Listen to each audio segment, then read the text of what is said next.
gendong tas merahku di pundak. Selamat pagi semua, ku nantikan dirimu di depan kelasmu, menantikan kami. Guruku tersayang, guru tercinta, tanpamu apa jadinya aku? Tak bisa baca tulis, mengerti banyak hal. Guruku, terima kasihku. Nyatanya diriku kadang buatmu marah, namun segala maaf kau berikan.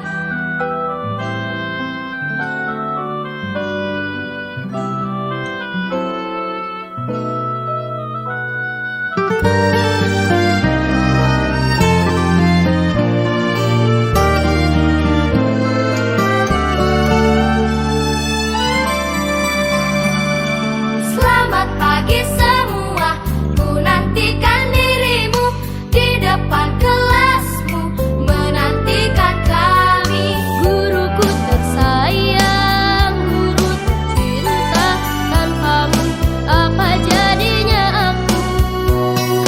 Tak bisa baca tulis, mengerti banyak hal. Guruku, terima kasihku. Nyatanya diriku kadang buatmu marah, namun segala maaf kau berikan.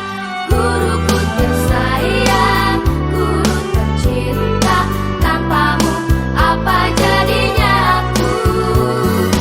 Tak bisa baca tulis, mengerti banyak hal. Guruku, terima kasihku. Guruku tersayang, guru tercinta, tanpamu apa jadinya aku? Tak bisa baca tulis, mengerti banyak hal. Guruku, terima kasihku.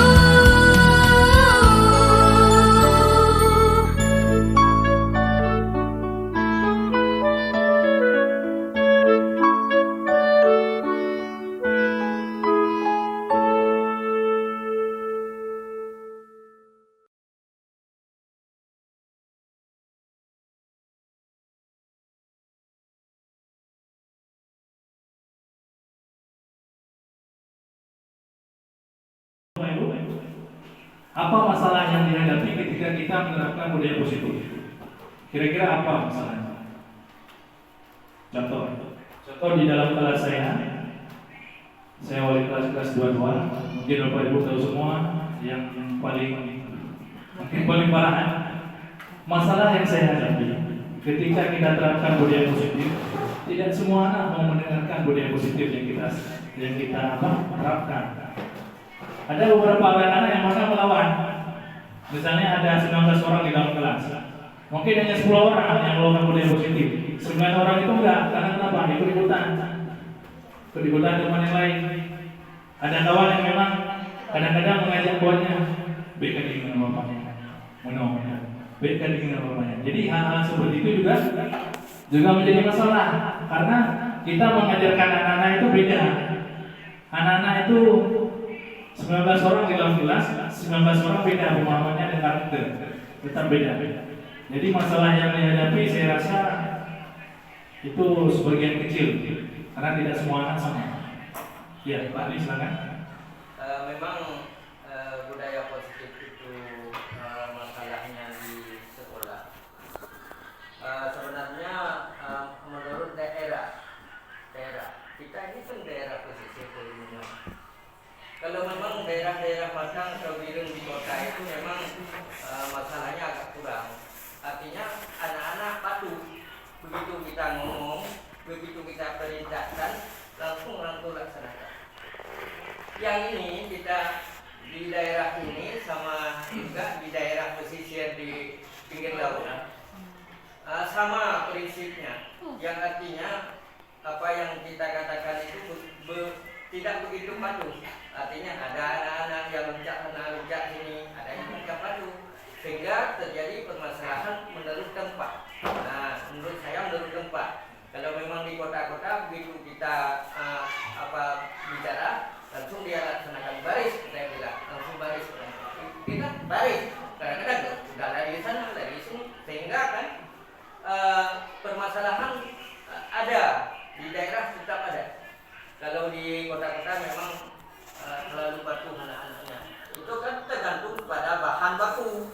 Kalau ngomong bahan baku kita kan sudah berada di kampung.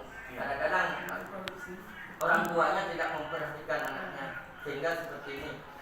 Kalau di desa ya memang anak-anaknya ya bahan baku yang yang baik-baik. Artinya anak guru, anak pegawai, anak kantor, anak ini, anak itu, anak orang kaya. Orang itu orang patuh-patuh semua.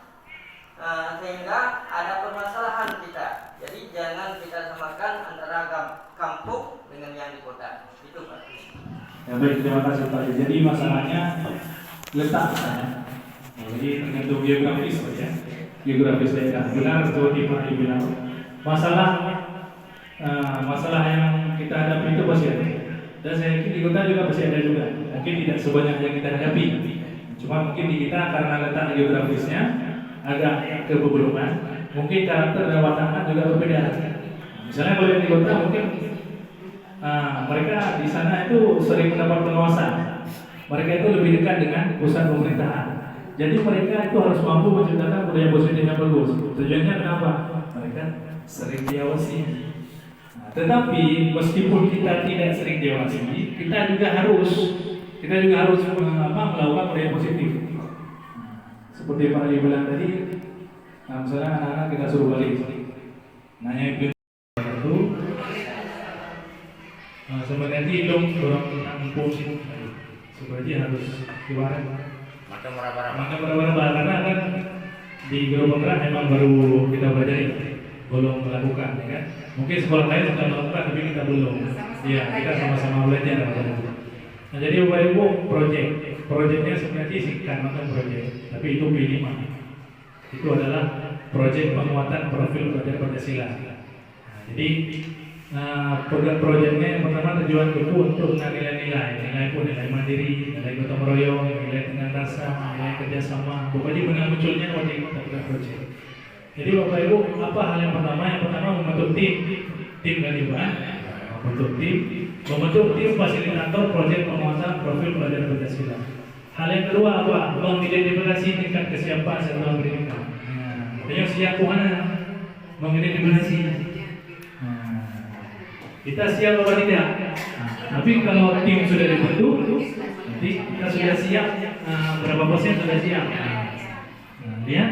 Selanjutnya, poin yang ketiga, 4. Poin yang ketiga, merancang dimensi, tema, alokasi waktu proyek penguatan profil pelajar Pancasila. Mungkin secara singkatnya jadwal.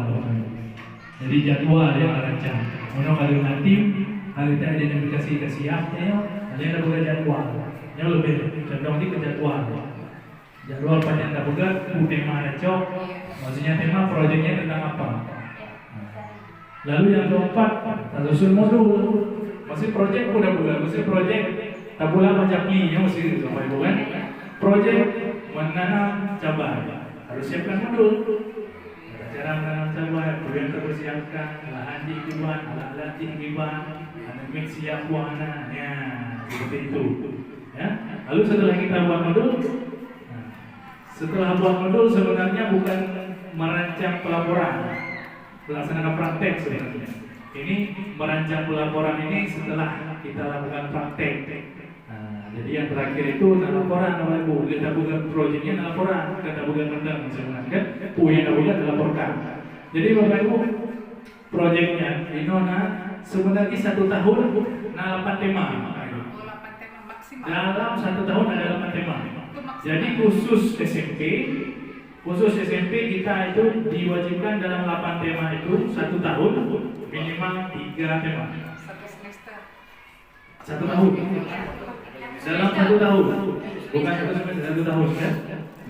1 semester setengah tahun, ya kan?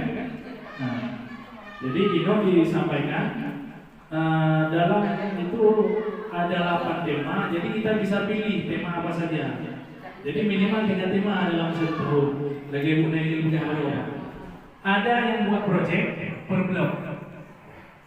Sistem blok Bapak Ibu. Nah, yang pegang proyek 1 minggu sekali. Nah, jadi tergantung kesiapan. Kalau masak-masak oke 1 minggu sekali. Yang masak-masak diurut ini kan seminggu. Ya, tergantung kesiapan. Jadi Bapak Ibu, tapi seperti yang Ibu sampaikan harus pegang di minggu 3 Bapak Ibu. Nah, jadi buat 1 minggu sekali. Nah, jadi temanya ada 3 tema yang kita pilih. Tapi tidak lari dari tema yang telah ditentukan Bapak Ibu. Nah, tema ini. Boleh Bu? Ada? Temanya. Ini ada dua. Mata tema. Itu heboh tema. Ya. Semester lagi ya, 2 tema. Semester genap, 1 tema berhubung dengan ujian. Jadi semester gajian ada 2 tema. Nah,